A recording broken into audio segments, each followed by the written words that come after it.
28 minutes to 11 on 5AA. Well, I'm joined in the studio now by Zoe Watson, who had to remind me, and this is shameful on my part, but Zoe used to work here as a sales rep about 5 years ago, and I can't remember, which is terrible because you're gorgeous, so I'm usually good at that. Thank you. So, Zoe, welcome back to 5AA. How are you? Good, thank you. Glad to be here. Now, we got this blurb, and the name, I kind of looked at the name and thought, well, like, the name rings a bell, but, it's kind of common enough with all due respect to Zoe Watson. There must be, dime a dozen. But you're running Bliss Sanctuary in Bali, which sounds fantastic, and it's a holiday place exclusively for women. That's right, yes. So it's Bliss Sanctuary for women, and it's all about women who are travelling on their own or with a friend to come to a boutique environment where they feel safe and they get all their needs met and they feel really nurtured, get an hour and a half of massage every day. Beautiful. All their food and everything all included, so they don't have to make many decisions. I might buy a wig and, put on a dress. Yeah. That sounds fantastic. So, only for women. So what happens to the fellas in their lives? They go to their own sanctuary or just spend time at Cooter or don't go? Well, yeah, a lot of them don't go. It's been really quite amazing, the different women that have actually come and that we've met. A lot of them have jobs that they need to get away from and they need to have a bit of a rest. Some of them have gone through breakups, so they don't have a man in their life at the time. Others are mothers that need to go away and do their own thing away from the children and just spend that time nurturing themselves. And then there's even been quite a few younger ladies in their 20s coming after studying, all sorts. So I don't really know what the men do, but they tend to go surfing or fishing or whatever guys do. Yeah, indeed. What was the inspiration? You set this up yourself, haven't you? I mean, you haven't. Yes. Yeah. So yes. what inspired you to go there and fall in love or with the place? I mean. Well, it's not just about Bali. It's we're actually looking at expanding all around the world. It's actually about the experience that we provide at Bliss Sanctuary for Women. And Bali is very beautiful, and for me, I've been there 5 or 6 times for a couple of weddings with different friends and had all different experiences. But the last time that I went on my own, and I actually went to Lembongan Island, and I needed some time out. Working in sales, it's pretty intense. So I needed some time out, and I'd had a really bad car accident a few years beforehand, so I was getting over some back injuries and that sort of thing, which just took its toll. But travelling alone is interesting. It can make you feel even more alone at times when you need to be nurturing yourself, and kind of got to the stage where at night time everything during the day is fine, breakfast is fine, but at night time when you go out to have dinner, you just feel a little bit alone. And I just came up with the idea, there's so many women who are travelling and need to travel and need to do things, and if you have time off at home, you just do home things. But to actually go away to an environment where you can completely relax is just a really big need out there, and that's what I thought, and that's what I've found since we've opened, which has been amazing. And demand from all over Australia, pretty much? Yeah, from all over Australia. Every single state, so it's been really interesting. Have you gone about marketing that? Because that would be a challenge in itself, wouldn't it? Getting into travel agents and getting the message across? Yeah, we do most of it direct. I think the travel industry has changed a lot, and a lot of people research themselves and Google online, and I basically just do Google AdWords and have a really good website, which one of the girls that works here actually helped me with at the time. So, yeah, it's all been really exciting, and then I have a PR company as well to do a few stories, because it's a really personal experience and it's hard to convey that through general advertising. So it's really something that you need to get onto the website, and if it feels like it's for you as a woman, then go for it, and if not, then choose something else. Yeah. So how does it work? So somebody decides to book, they can go online and do that presumably, and that's probably your preferred way, I imagine. So they do that. So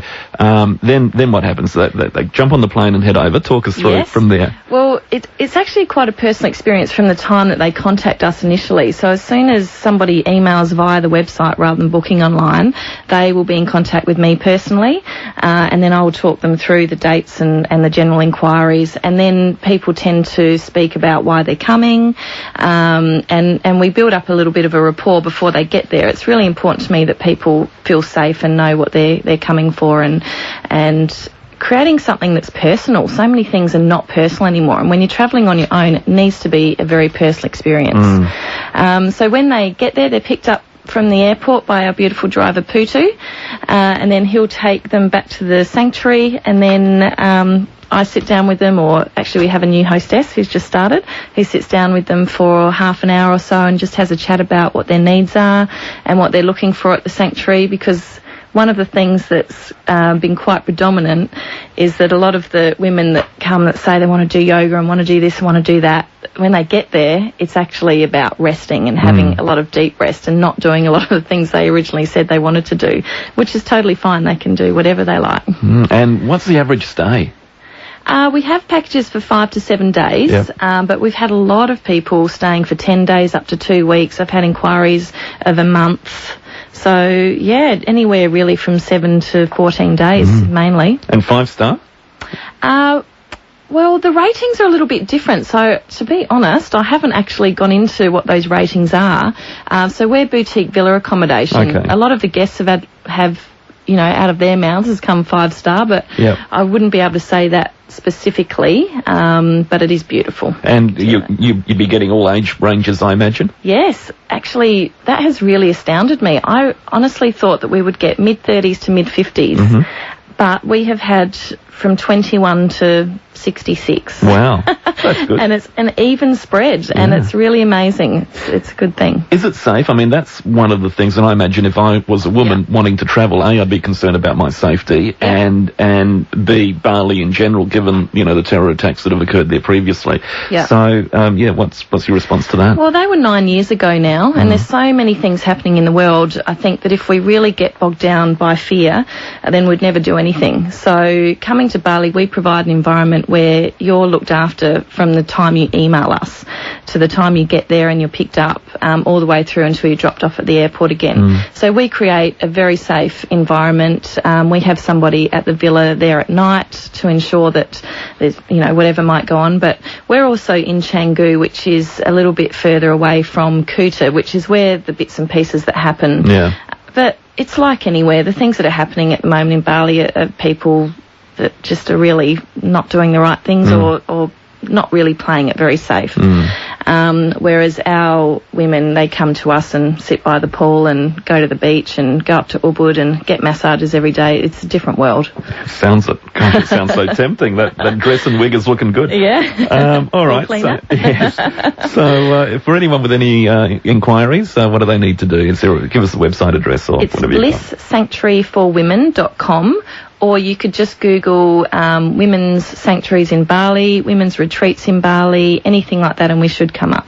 All right, terrific. So, Zoe, are you based here now? Are you based there? Where are you living? Well, I'm based there. That's a good question, actually, because I was thinking of setting something up back here because I was getting a little bit homesick towards the end of it.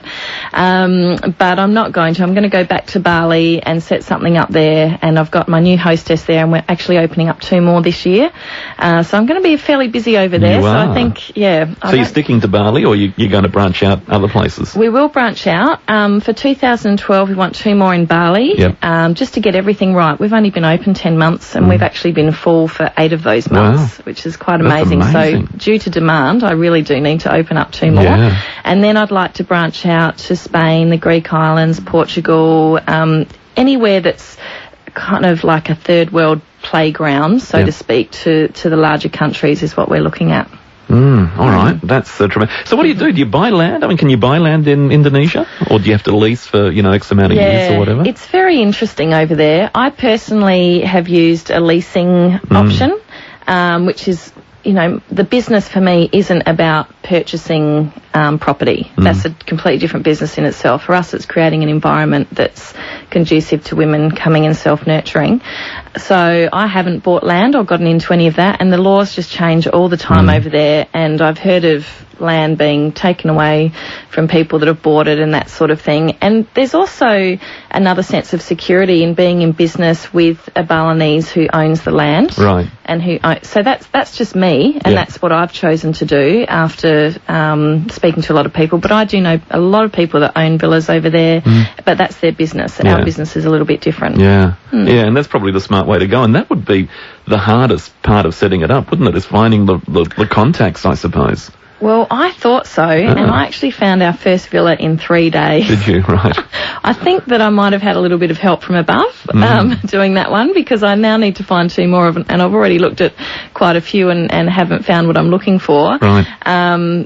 I really honestly feel that was just meant to be. Yeah. And I would say luck, but I think it's a little bit more than that. And it's just the perfect place that we've got there. And also the owner that owns that one, he may build another one. So if I can't find what I'm looking for, then he's happy to build exactly what we're after, and then I'll lease that from him. So we'll be looked after one way or another. Yeah, but I want to go up good. to Ubud, which will be nice. As far as Spain and Greece go, you can buy a Greek island now for the price of a Euros and a can of Coke. So maybe I will become, a bit of a landowner over there. Yeah, Who knows? I think that's the way to go. I mean, seriously, villas in Spain, seafront, 150 grand or something. Really? Apparently. So, in Greece, as I said, you can buy an island with that at the moment. So an island would be good, actually. You're putting ideas in my head. There you go. Zoe's Island. It's got a ring to it already.